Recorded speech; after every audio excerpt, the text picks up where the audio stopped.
नमस्कार, सास बहू और सेंसेक्स के आज के इस एपिसोड में आप सबका स्वागत है। आज हम लोग की मदद करने के लिए बहुत दिनों बाद जुड़ेंगे वापस market expert Sudeep Bandopadhyay sir. Sudeep sir, अच्छा लगा आपको देख के। Good afternoon.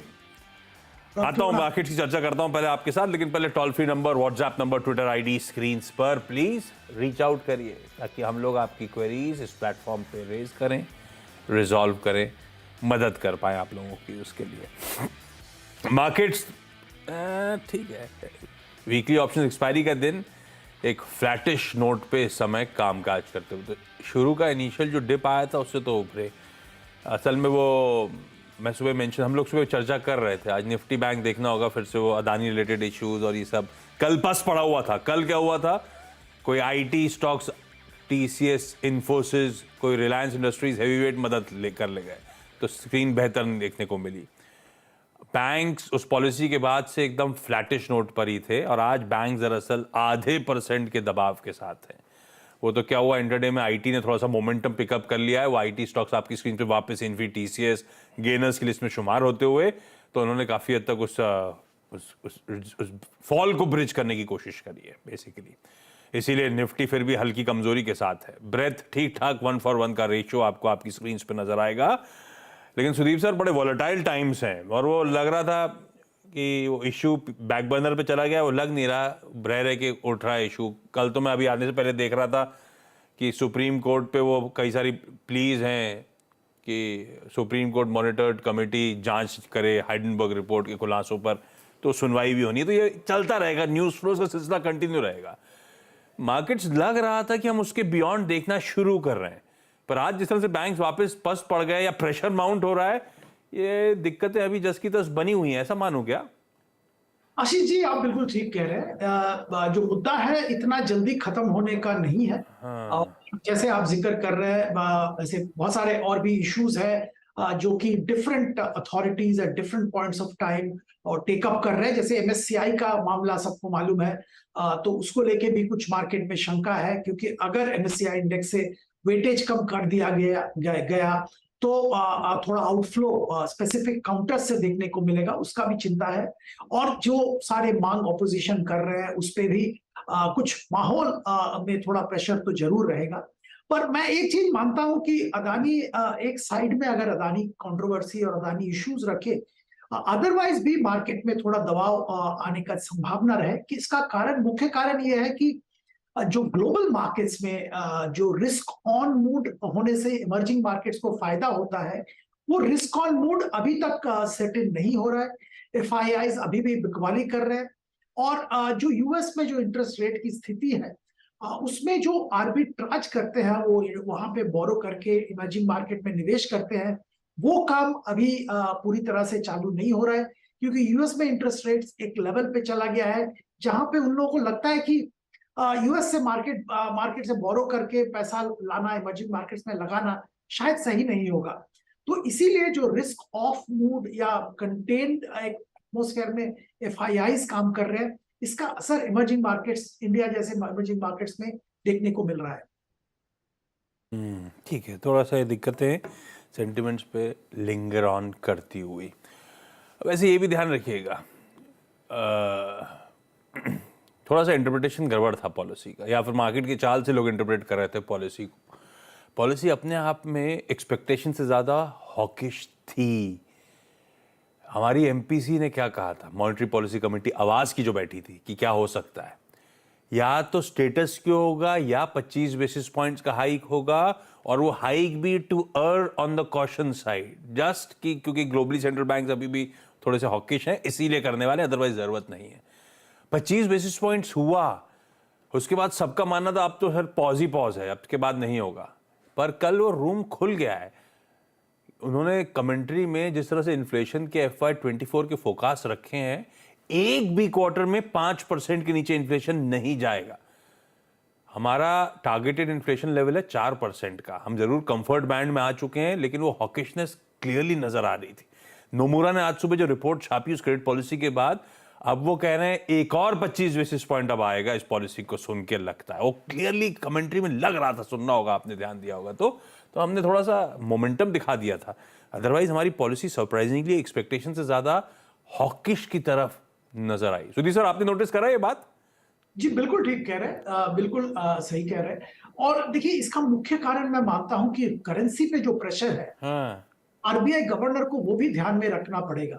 बाकी सब फैक्टर अगर आप कांस्टेंट भी पकड़े, करेंसी पे जो लगातार प्रेशर आ रहा है उसको संभालने के लिए आरबीआई को कॉशियस जरूर रहना पड़ेगा।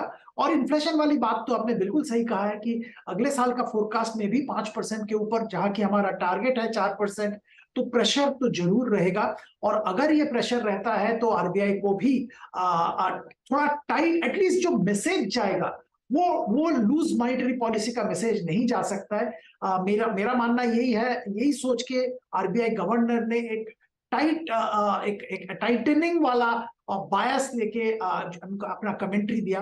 देखिए, सबसे बड़ी बात होता है एक्सपेक्टेशन। अगर मार्केट एक्सपेक्टेशन उल्टा चले, जो आरबीआई का चिंता है, आरबीआई का सोच है उससे, तो वो आरबीआई का जो एक्शन है उसका कोई मतलब न्यूट्रल हो जाता है। तो आरबीआई को ये मार्केट का सेंटिमेंट को और मार्केट का थिंकिंग को भी इन्फ्लुएंस करना होता है, और शायद इसीलिए इन्होंने ऐसा स्टेटमेंट दिया है। ठीक है, वॉच आउट करने की जरूरत। वहां पे प्रेशर है, प्रेशर हम सब की जेबों पे है, हम सब की ईएमआईज। और कल ही रात से सब बैंक्स के मैं धड़ाधड़ मैसेज देख रहा हूँ, वो हमारे फ्लैशेज आ रहे हैं, सब ने दरें प्योरली पास ऑन कर दी हैं। आगरा जाना है, दिल्ली जाना है और लखनऊ जाना है। जो जो जुड़ चुके हैं स्क्रीन पर आएंगे। कुछ इश्यूज आ रहे हैं बार बार कनेक्शन में, लकीली इस समय सब नजर आ रहे हैं, तो क्विकली बातचीत की शुरुआत कर रहा हूं। सबसे पहले आगरा से सिद्धि गुप्ता आपको आपकी स्क्रीन पर नजर आएंगी। ब्यूटीफुल ताजमहल की इमेजेस स्क्रीन पर। सिद्धि मैम, घर से दूर है ताजमहल, पास में ही है? नहीं, दूर है। दूर है, अच्छा। कब से शेयर बाजार से जुड़े हो सिद्धि मैम? और पहली क्वेरी सुदीप सर के लिए कौन सी? मेरे को टाइम हो गया, 2 साल ऑलमोस्ट हो रहे हैं। हाँ, ये तो बेसिकली लॉकडाउन के आसपास ही शुरू हुआ मतलब। हाँ हाँ, लॉकडाउन के आसपास। हाँ, और कैसा रहा ये 2 साल का सफर स्टॉक मार्केट्स का? अच्छा रहा। अच्छा, पहली क्वेरी कौन सी मैम? पहली तो कैंपस एक्टिववेयर की रिगार्डिंग है। मेरे पास 41 शेयर है एट द रेट ऑफ 292। और ये लॉन्ग टर्म के लिए लिया हुआ था मैम? हाँ, लॉन्ग टर्म के लिए लिया था, बट अभी मैं इसको 6 मंथ टू 1 ईयर का टारगेट लेके चल रही हूँ। ये कब की खरीदे? टाइम हो गया ना इसको तो लिए हुए अभी तो। आईपीओ अलॉट हुआ था मेरे। तो आईपीओ अलॉटमेंट हुआ, उसके बाद बड़ा यूफोरिया आया, 600 650 तक का भाव। डॉक्टर साहब, एक साल का चार्ट उठा के दिखाइएगा तो लिस्टिंग हिस्ट्री स्क्रीन पर आ जाएगी। मेरे ख्याल से 600 650 तक गया। उसके बाद मोमेंटम अब पूरा फिजल आउट हो रहा है। सुदीप सर, क्या करूं? आईपीओ का अलॉटमेंट है, 292 की खरीद है, अभी भी कंफर्ट में ऐसा नहीं है, लेकिन जो गेन्स देखे थे मैंने वो नोशनली निकले, सब ठंडा पड़ रहा है मामला। जी आशीष जी और सिद्धि मैम, ये कहूंगा कि आप क्योंकि आपका 6 महीना से 1 साल का नजरिया आप कह रहे हैं, आप वेट कर सकते हैं, तो आप इसमें वेट करिए। कोई ऐसी बड़ी दिक्कत इसमें नहीं है। कंजम्पशन में थोड़ी रुकावट आई थी, कंजम्पशन स्लोडाउन, आपने बात सुनी होगी चैनल में। उसके चलते डिमांड में थोड़ा कम आया था, और मार्केट में भी दबाव आया था। तो ओवरऑल इसमें करेक्शन, जबरदस्त करेक्शन देखने को मिला था। पर हाँ, उम्मीद ये है कि आने वाले 6-8 महीने में अच्छा खासा कंजम्पशन पिकअप होगा। सरकार की तरफ से बहुत सारे इनिशिएटिव्स लिए जा रहे हैं, ग्लोबल इकोनॉमी भी इंप्रूव हो रहा है, इंडियन इकोनॉमी भी इंप्रूव हो रहा है। तो 6-8 महीना इंतजार करना, 1 साल इंतजार करना आपके लिए अच्छा होगा। करंट लेवल जो है इससे भी ऊपर लेवल आप एक्सपेक्ट कर सकते हैं। वैसे मैं आपको कह सकता हूं कि करंट लेवल पे हम लोग जो कंजम्पशन रिलेटेड स्टॉक्स हैं, बहुत सारे ऐसे स्टॉक्स हैं जहां पे अच्छा करेक्शन हुआ है, वहां पे खरीदारी की सलाह दे रहे हैं। तो यहाँ पे भी आप बेझिझक निवेशित रहिए 1 साल का नजरिया से। मैम सही कह रहे हैं, और आपकी एक्विजिशन कॉस्ट भी बढ़िया है, आपके लिए तो बहुत बड़ा कंफर्ट है। इस तरह की वीकनेस के बाद भी आप अच्छे खासे कंफर्ट में बैठे हो। होल्ड करना है, थोड़ा सा पेन पीरियड आ गया था स्टॉक में, वैल्यूएशन भी काफी स्ट्रेच हो गए थे, लेकिन अब इन लेवल्स पे कंफर्ट है सुदीप सर का। और वाकई शायद कंजम्पशन इवेंचुअली इस साल के सेकेंड हाफ में तूल वापस पकड़े। कैंपस एक्टिववेयर इस समय अट्रैक्टिव लेवल्स पे बैठा है, जिनके पास है वो सब होल्ड करके चले, पैनिक में सेलिंग ना करें। दिल्ली से गीतांजलि शर्मा स्क्रीन पे। Geetanjali ma'am, good afternoon. Geetanjali ma'am, आपकी पहली क्वेरी कौन सी? सर मेरी फर्स्ट क्वेरी बजाज फिनसर्व की है। मैंने 1795 पे 150 शेयर्स बाय किए थे इसके। ये तो लिया लॉन्ग टर्म के लिए था Geetanjali ma'am? Yes sir, long term. Sudeep sir, सबने कहा था बहुत अच्छी पेडिग्री, बजाज ट्विंस हमेशा कमा के देते हैं। ये इस बार मामला ठंडा पड़ गया। मैम ने लिया है ऑलमोस्ट हाइज के आसपास, मेरे ख्याल से 1800 1850 के जोन ही थे जहां से टॉप आउट हुआ था ये स्टॉक हाल फिलहाल। और ये बजाज ट्विंस दोनों के दोनों प्रेशर में है। पहले सब कह रहे थे कॉम्पिटिटिव इंटेंसिटी बढ़ने वाली है, उसका डर सता रहा है, पर इसके नतीजे भी ठंडे ही पड़ रहे हैं। क्या करना है बजाज फिनसर्व में?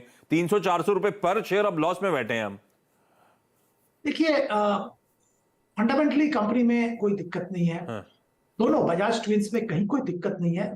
जो सेगमेंट में है वहां पे बहुत अच्छा कामकाज चल रहा है।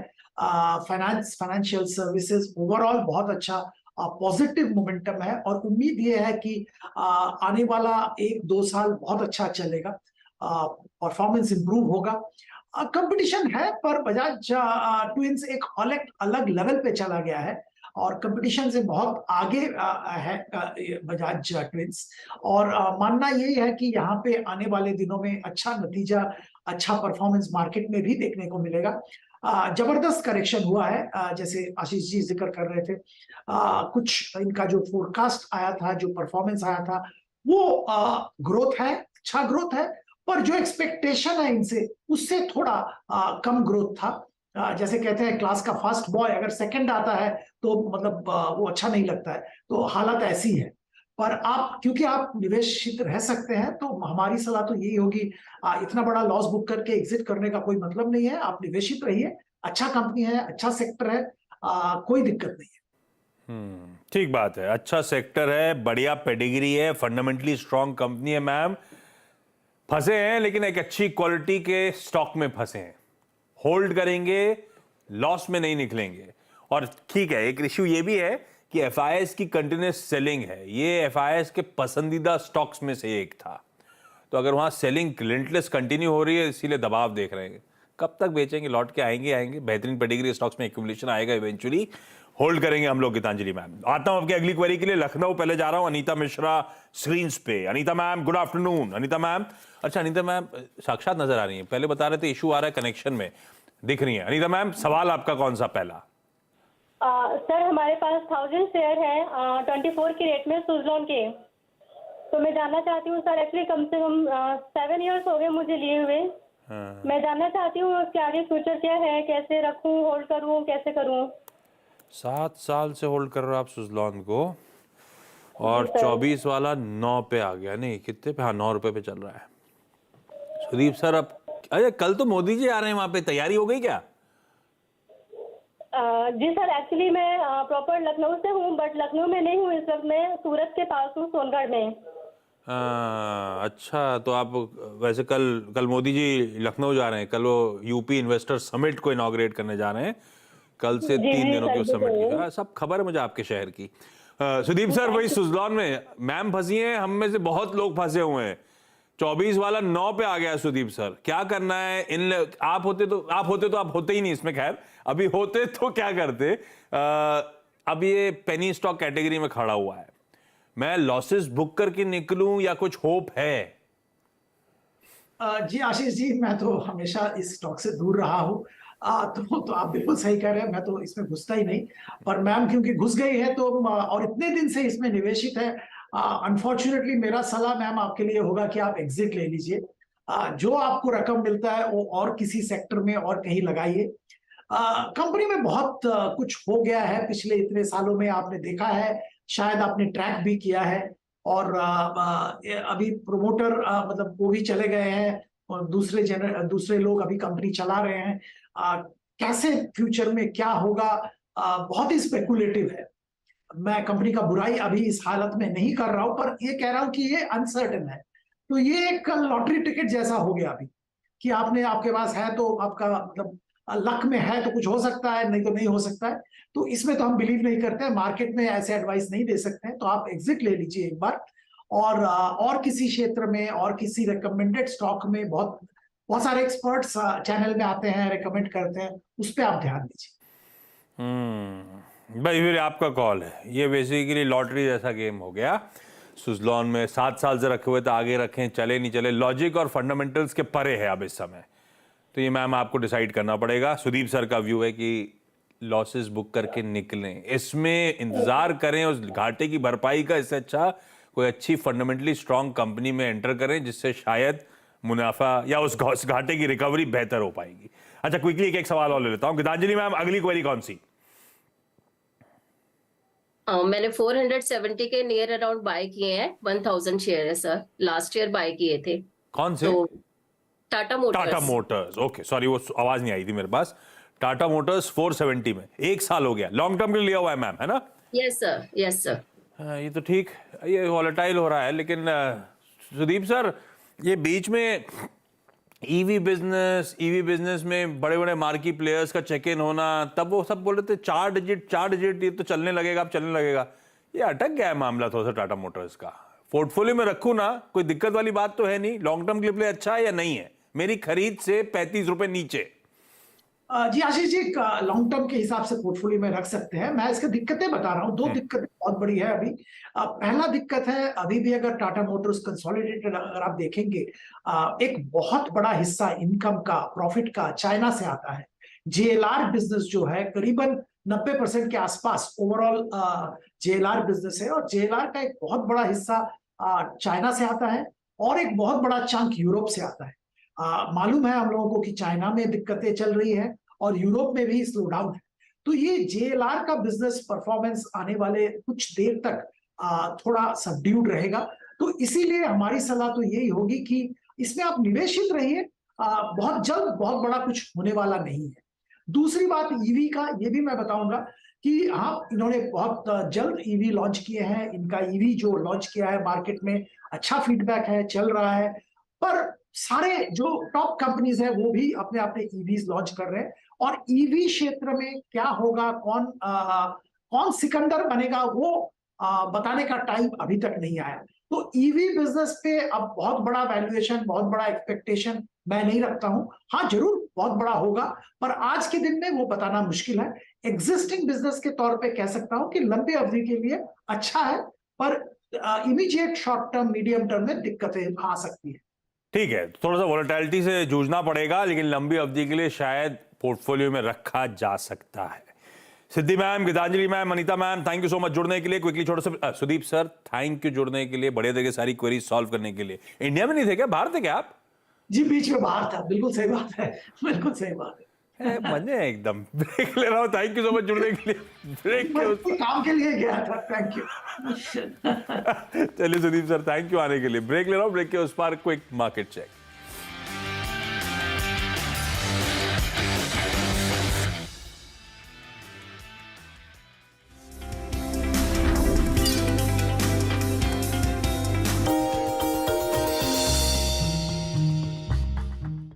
में आज हम बातचीत करने वाले हैं देश की सबसे बड़ी gold financing company Muthoot finance के बारे में। दरअसल मुथूट फाइनेंस जो कि 100 करोड़ रुपए का इन्वेस्टमेंट अगर रखती है तो उसके ऊपर करीब 150 करोड़ रुपए का जो गोल्ड है वो उस कंपनी के पास ऑलरेडी अवेलेबल रहता है।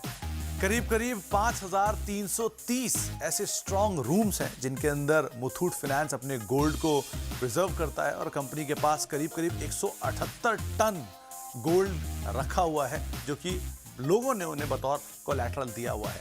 कुछ इंटरेस्टिंग फैक्ट में ये भी इंटरेस्टिंग फैक्ट है कि इस देश का जो कि 770 टन के आसपास का टोटल गोल्ड रिजर्व है इंडिया का, उसका 20% हिस्सा अकेला मुथूट के पास ही आप मानकर चल सकते हैं। और कई ऐसे बड़े देशों के सामने जैसे कि Singapore, Brazil, south Africa, Egypt, Mexico, इनके टोटल गोल्ड रिजर्व से ज्यादा गोल्ड अकेला मुथूट के पास है। जहां पे इन सबका गोल्ड रिजर्व मिला के आप मान लीजिए 120 से लेके 160 टन के बीच में है, लेकिन मुथूट का अकेला जो गोल्ड रिजर्व है वो रफली 178-180 टन के आसपास का है। तो इस तरह का स्टेचर, कुछ इंटरेस्टिंग फैक्ट आपके सामने मुथूट के रखे गए हैं। आगे भी कुछ और फैक्ट लेकर आते हैं। डू यू नो में आज हम बातचीत करने वाले हैं हर घर में फैला एक अहम ब्रांड, वो है किसान जैम का। दरअसल ये जो किसान नाम है इसके पीछे एक बहुत ही इंटरेस्टिंग स्टोरी है। ब्रिटिश एरा में जब ट्रेन्स खेतों से, पंजाब के खेतों से पास होती थी तो उस समय पर एक हाट था जहां पर किसान जो थे वो अपना प्रोडक्ट बेचते थे। तो उस हाट के नाम पर इस जगह का नाम पड़ा, इस प्रोडक्ट का नाम पड़ा और तब से किसान के नाम से ही इसे फेमस किया जाता है। एक इंटरेस्टिंग फैक्ट ये भी है कि एक ज़माने में जो लेट विट्ठल माल्या साहब हैं, जो कि विजय माल्या के फादर थे, वो इस कंपनी को ओन करते थे और उनके रीन में एक बहुत सारे कंपनीज आती थी। उसमें से एक कंपनी जो थी वो किसान भी थी, जो कि उन्होंने मिचेल ब्रदर्स से खरीदा था। बाद में 1993 में किसान को ब्रुक बॉन्ड ने एक्वायर किया, जो कि हिंदुस्तान यूनिलीवर का पार्ट है, और तब से लेके आज तक हम सब जानते हैं किस तरह से ग्रोथ स्टोरीज कंपनी ने मेंटेन की है। तो ये कई सारे प्रोडक्ट अपने एक पोर्टफोलियो, अपने किसान ब्रांड के अंदर बेचता है, लेकिन इसके पीछे कई सारे इंटरेस्टिंग फैक्ट्स भी थे। कुछ और फैक्ट लेकर भी आपके लिए आगे हम आते रहेंगे। डू यू नो में आज हम बातचीत करेंगे एक इंटरेस्टिंग बस सर्विस की। दरअसल 1960 में एक बस सर्विस चलती थी जो कि कोलकाता से लेकर लंदन के बीच में चलती थी। ये अब तक की सबसे लंबी बस सर्विस थी। और कुछ इंटरेस्टिंग फैक्ट्स की अगर बात की जाए तो इस bus service, double decker bus service होती थी जिसका नाम था एल्बर्ट, और एल्बर्ट टूर्स के नाम से ये बस सर्विसेज दी जाती थी। उस समय पर इसकी जो कीमत होती है करीब करीब 145 पाउंड के आसपास होती थी, जो बहुत बड़ी कीमत उस समय पर आंकी जाती थी। अपने इस पूरे टूर में ये कोलकाता से लेकर अगर लंदन तक के टूर की बात की जाए तो इस सर्विस के बीच में करीब करीब London, Belgium, Germany, Austria, Bulgaria, Turkey, साथ साथ ईरान, अफगानिस्तान, पाकिस्तान, इंडिया, ये रूट्स जो हैं ये कवर करती थी। और उस समय पर 1960 में इसके अंदर कई सारी बड़ी लग्जरी सर्विसेज थी, जैसे कि bunks, fan heaters, floors, radio, ये सब कुछ सर्विसेज भी होती थी। तो कुछ इंटरेस्टिंग फैक्ट इस बस सर्विस से रिलेटेड, आगे कुछ और फैक्ट्स लेकर आते रहेंगे।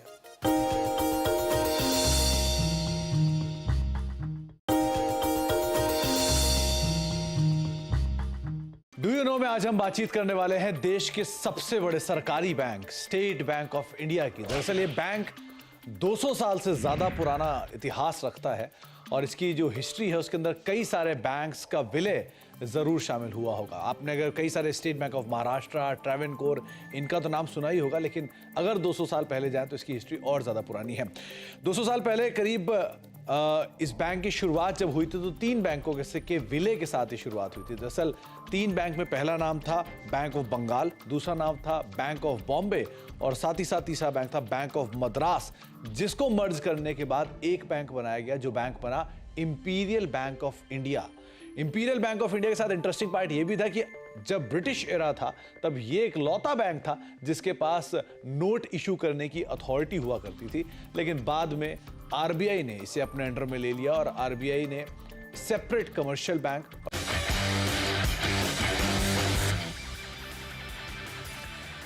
ब्रेक के बाद आपका स्वागत है। इस बीच देश के सबसे महंगे स्टॉक, महंगे मतलब टिकट प्राइस के लिहाज से, वैल्यूएशन के लिहाज से नहीं, एब्सोल्यूट नंबर के लिहाज से 90,000 रुपए के स्टॉक का रिजल्ट आ चुका है। मुनाफा 153 से बढ़कर 161 करोड़, मार्जिन्स बिना बदलाव के 10% पे। पर ये इंपॉर्टेंट नहीं है, लाइए डिविडेंड का आंकड़ा, क्या फिर वो बड़ा डिविडेंड आया कि नहीं आया, वो ज्यादा इंपॉर्टेंट। आ गया 90,000 रुपए के स्टॉक पे 3 रुपए का अंतरिम डिविडेंड फिर से अनाउंस करता हुआ एमआरएफ। इतने पैसे का क्या करिएगा, ये बताएंगे आपको ब्रेक के उस पार गाबासर मिड कैप मंत्र में। गाबासर बने हुए हैं, कुछ ही देर में चर्चा शुरुआत होगी। चलिए नमस्कार।